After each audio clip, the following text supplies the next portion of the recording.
Friends welcome back to my channel. Friends ఈ రోజు మనం సిస్టమాటిక్ ఇన్వెస్ట్మెంట్ ప్లాన్ ఎస్ఐపి అలాగే లంసమ్ ఇన్వెస్ట్మెంట్ రెండింటి గురించి, రెండిట్లో ఏది బెస్ట్, రెండింటి మధ్య డిఫరెన్స్ అలాగే ఏది బెస్ట్ కూడా అయితే ఈ వీడియోలో అయితే చూద్దాం. ఫ్రెండ్స్ లాస్ట్ వీడియోస్లో నేను వీటి గురించి అయితే చెప్పాను, అసలు వాట్ ఈజ్ వాట్ అని చెప్పేసి. సో ఆ వీడియోస్ ఎవరైనా చూడాలి అనుకుంటే కనుక మన ఛానల్లో అయితే వీడియోస్ ఉన్నాయి, చూడండి.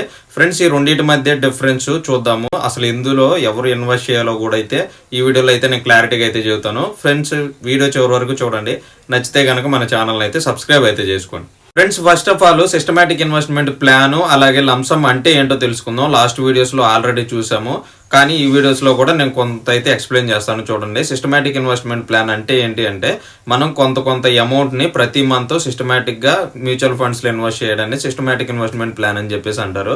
లంసమ్ ఇన్వెస్ట్మెంట్ అంటే ఏంటి అంటే ఒకేసారి ఒక పెద్ద అమౌంట్ని మనం మ్యూచువల్ ఫండ్స్లో ఇన్వెస్ట్ చేయడాన్ని లంసమ్ ఇన్వెస్ట్మెంట్ అని చెప్పేసి అంటారనమాట. సో రెండింటి మధ్య డిఫరెన్స్ అయితే అర్థమైంది కదా. సో ఈ రెండిట్లో అసలు ఏది బెస్ట్ ఇప్పుడైతే చూద్దాం. ఈ రెండిట్లో మనకి సిస్టమాటిక్ ఇన్వెస్ట్మెంట్ ప్లానే నేను బెస్ట్ అని అయితే చెప్తాను. ఎందుకు అంటే మనకి ఎక్కువ రిస్క్ లేకుండా మనం ఒకేసారి కాకుండా కొంత అమౌంట్ ప్రతి మంత్ మనం మ్యూచువల్ ఫండ్స్లో ఇన్వెస్ట్ చేస్తాం కాబట్టి సో మనకి ఈజీగా అయితే ఉంటుంది అనమాట. అడ్వాంటేజెస్ కూడా మనకి సిస్టమాటిక్ ఇన్వెస్ట్మెంట్ ప్లాన్లోనే ఎక్కువ ఉంటాయి. లంసమ్ అయితే మనకి డిసడ్వాంటేజెస్ అయితే ఎక్కువగా ఉంటాయి, ఎందుకంటే ఒకేసారి మనం పెద్ద అమౌంట్ అనేది ఒకేసారి పెట్టాలి, సో రిస్క్ అయితే ఎక్కువ ఉంటుంది. అడ్వాంటేజెస్ మనకి సిస్టమాటిక్ ఇన్వెస్ట్మెంట్ ప్లాన్లో చాలా ఉంటాయి అనమాట. ఏంటి అంటే ఇప్పుడు మనం అమౌంట్ చేంజ్ చేసుకునే ఆప్షన్ ఉంటుంది, అలాగే డేట్ చేంజ్ చేసుకునే ఆప్షన్ ఉంటుంది, మనకి ప్రాఫిట్స్ కూడా ఎక్కువగా వస్తాయి అనమాట సిస్టమాటిక్ ఇన్వెస్ట్మెంట్ ప్లాన్లో. కానీ లంసమ్ అయితే అలా ఉండదు, మీరు ఒకేసారి మొత్తం పెద్దగా అయితే అమౌంట్ అయితే ఇన్వెస్ట్ చేస్తారు.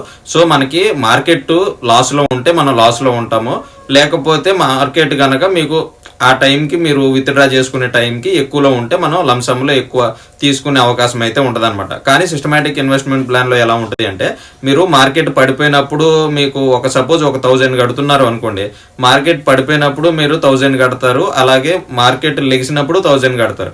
సో ఒక మార్కెట్ అప్స్ అండ్ డౌన్స్లో ఉన్నప్పుడు కూడా మీరు ఒక సిస్టమాటిక్గా మనీ అనేది ఇన్వెస్ట్ చేస్తూ ఉంటారు కాబట్టి సో అప్పుడు మీకు రిటర్న్స్ అనేవి, ప్రాఫిట్స్ అనేవి ఎలా వస్తాయి అంటే ఇప్పుడు మార్కెట్ పడిపోయినప్పుడు లేచినప్పుడు 2 టైమ్స్ మీరు కట్టారు కదా, సో 2 టైమ్స్ మీరు కట్టినప్పుడు ఏమవుద్ది అంటే దాన్ని యావరేజ్ చేస్తాడనమాట. ఇప్పుడు ఒక 15% ఒక టైంలో లెగిసింది మార్కెట్ అనుకోండి, సో ఒక 10% అప్పుడు పడిపోయింది, సో ఇటు రెండింటి మధ్య యావరేజ్ 12.5 కదా. సో అలా యావరేజ్ చేసి అయితే మనకైతే సిస్టమాటిక్ ఇన్వెస్ట్మెంట్ ప్లాన్లో మనకి ప్రాఫిట్స్ రావడానికి అయితే అవకాశం అయితే ఉంటుంది.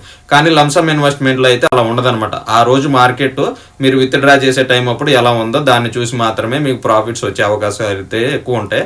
సో అసలు ఇందులో ఎవరు ఇన్వెస్ట్ చేయాలో ఇప్పుడైతే చూద్దాం. ఫ్రెండ్స్ అసలు ఇందులో ఎవరైతే ఇన్వెస్ట్ చేయాలో సిస్టమాటిక్ ఇన్వెస్ట్మెంట్ ప్లాన్ అలాగే లంసమ్లో చెప్తాను, చూడండి. సిస్టమాటిక్ ఇన్వెస్ట్మెంట్ ప్లాన్లో ఎవరికైతే భయం లేదు, అసలు మ్యూచువల్ ఫండ్స్ గురించి భయం లేకుండా, లేకపోతే ఫ్యూచర్లో పిల్లల కోసం కానీ లేకపోతే మీ హెల్త్ కోసం కానీ అనుకున్న వాళ్ళు మాత్రం, నేను రిస్క్ చేయలేను అనుకున్న వాళ్ళు మాత్రం సిస్టమాటిక్ ఇన్వెస్ట్మెంట్ ప్లాన్లు అయితే చూస్ చేసుకోండి. లంసమ్ ఇన్వెస్ట్మెంట్ నేను రిస్క్ తీసుకోగలను, నేను తీసుకునే టైంకి నాకు మంచి ప్రాఫిట్స్ వస్తాయన్న నమ్మకం నాకు ఉంది అన్న వాళ్ళు మాత్రమే లంసమ్లో ఇన్వెస్ట్ చేయడానికి అయితే ట్రై చేయండి. మ్యాక్సిమం జాబులు చేసే వాళ్ళు మాత్రం సిస్టమాటిక్ ఇన్వెస్ట్మెంట్ ప్లాన్ అయితే చూస్తారు, కానీ లంసమ్ అయితే అంతగా లైక్ చేయరు అనమాట. సో మెయిన్గా మనకి బిజినెస్ మ్యాన్లు వీళ్ళందరూ కూడా లంసమ్లో రిస్క్ తీసుకునే వాళ్ళు ఎవరైతే ఉంటారో వాళ్ళైతే ఇన్వెస్ట్ చేయడానికి అయితే ట్రై చేస్తారు. సో రెండింటి మధ్య డిఫరెన్స్ అలాగే ఎవరు ఎందులో ఇన్వెస్ట్ చేయాలో కూడా అయితే చెప్పాను. సో ఫ్రెండ్స్ ఇంకా మనకి ఈ రెండు కూడా లంసమ్ కానీ సిస్టమాటిక్ ఇన్వెస్ట్మెంట్ ప్లాన్ రెండు కూడా మనం డిమాట్ అకౌంట్లో అయితే కట్టుకోవచ్చు అనమాట. మనకి 2 ఆప్షన్లు మాత్రమే అయితే ఉంటాయి. సో ఎవరు కట్టుకోవాలన్నా కూడా డిమాట్ అకౌంట్లో కట్టుకోవడానికి అయితే ట్రై చేయండి. గ్రో యాప్లో ఆల్రెడీ ఎలా కట్టాలి ఏంటి అని చెప్పేసి నేనైతే లాస్ట్ వీడియోస్లో చేశాను, మీరైతే చూడొచ్చు అనమాట. సో ఫ్రెండ్స్ ఇంకా మీకు ఏమైనా డౌట్స్, ఏమన్నా వీటి రెండింటి మధ్య డిఫరెన్సెస్ ఇంకేమన్నా తెలిసినా కూడా కామెంట్ సెక్షన్లో అడగండి, నేనైతే రిప్లై ఇస్తాను.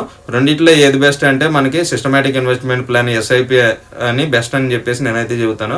సో ఎవరైతే ఇన్వెస్ట్ చేయాలి అనుకుంటున్నారో మిడిల్ క్లాస్ వాళ్ళు కానీ లేకపోతే కొంచెం లో క్లాస్ వాళ్ళు కానీ ఎవరన్నా ఉంటే సిస్టమాటిక్ ఇన్వెస్ట్మెంట్ ప్లాన్ అయితే ఎంచుకోవడానికి అయితే ట్రై చేయండి. సో ఫ్రెండ్స్ ఇంకా నెక్స్ట్ వీడియోస్లో మంచి కంటెంట్తో మీ ముందుకైతే వస్తాను, అందుకంటే ముందుగా మన ఛానల్ని అయితే సబ్స్క్రైబ్ అయితే చేసుకోండి.